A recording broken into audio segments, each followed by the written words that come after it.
عربی زبان جو ہے وہ جسے کہہ لیں کہ محتمل المعنی ہے، یعنی کہ اس کی تعبیر، یعنی ترجمہ ہم اپنے پاس ایک ہی کرتے ہیں لیکن اس کی تعبیر مختلف ہوتی ہے، اور پھر بڑا آسان ہے کہ کوئی ایک عامی شخص اٹھے اور ترجمہ پڑھ کر جو ہے نا اس کی تعبیر اپنے الفاظ میں بیان کر دے اور اس سے پوری تاریخ مسخ ہو جاتی ہے۔ عامت الناس ہیں، عام لوگ ہیں، ان کو یہ جاننا ہو یا اس طرح کی چیزوں کو پڑھنا ہو، صحابہ کرام کی سیرت اور اہل بیت کی جو سیرت ہے ان کے بارے میں، تو کچھ کتابیں آپ اگر بتا سکتے ہوں کہ جو کتابیں مفید ہوں اس معاملے میں۔ دیکھیں بارک اللہ فیک شیخ کامران، ویسے تو بڑے بڑے مراجع موجود ہیں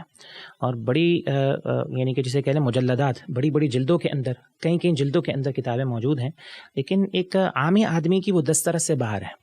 ٹھیک ہے، ایک تو اس کی بنیادی وجہ یہ ہے کہ وہ عربی زبان کے اندر ہے، اور عربی زبان جو ہے وہ جسے کہہ لیں کہ محتمل المعنی ہے، یعنی کہ اس کی تعبیر، یعنی ترجمہ ہم اپنے پاس ایک ہی کرتے ہیں لیکن اس کی تعبیر مختلف ہوتی ہے، اور پھر بڑا آسان ہے کہ کوئی ایک عامی شخص اٹھے اور ترجمہ پڑھ کر جو ہے نا اس کی تعبیر اپنے الفاظ میں بیان کر دے اور اس سے پوری تاریخ مسخ ہو جاتی ہے۔ لہذا ویسے تو تاریخ ابن عساکر ہے، ویسے البدایہ والنہایہ ہے، ابن الاثیر کی جو ہے وہ اپنا کیا کہتے ہیں کتاب ہے، اسی طرح جو ہے وہ بڑی بڑی کتابیں ہیں۔ میں جو ہے وہ 3 کتابوں کی طرف رہنمائی کروں گا کہ اگر کوئی پڑھنا چاہتا ہے، خاص طور پہ صحابہ کرام رضوان اللہ علیہم اجمعین کی تاریخ کے حوالے سے، اہل بیت اور صحابہ کے مابین تعلقات کے حوالے سے اگر کوئی پڑھنا چاہتا ہے، سب سے پہلی کتاب تو منہاج السنہ ہے،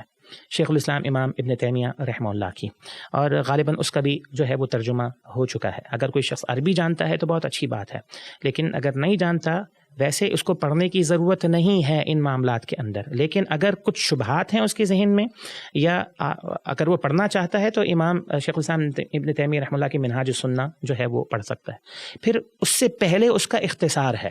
جو امام ذہبی رحمہ اللہ نے کیا ہے۔ امام ذہبی اسلامی تاریخ کے اندر بہت بڑے امام ہیں اور جرح تعدیل کے امام ہیں، تاریخ کے امام ہیں، ابن تیمیہ کے شاگرد ہیں۔ انہوں نے المنتقی کے نام سے اسی منہاج السنہ کا اختصار کیا ہے، اس کا بھی اردو ترجمہ جو ہے وہ آ چکا ہے اور وہ اپنا PDF فارمیٹ کے اندر مل جائے گا، وہ پڑھ لیں۔ اور اس سے پہلے میں کہوں گا ابتدا اگر کسی کو کرنی ہے تو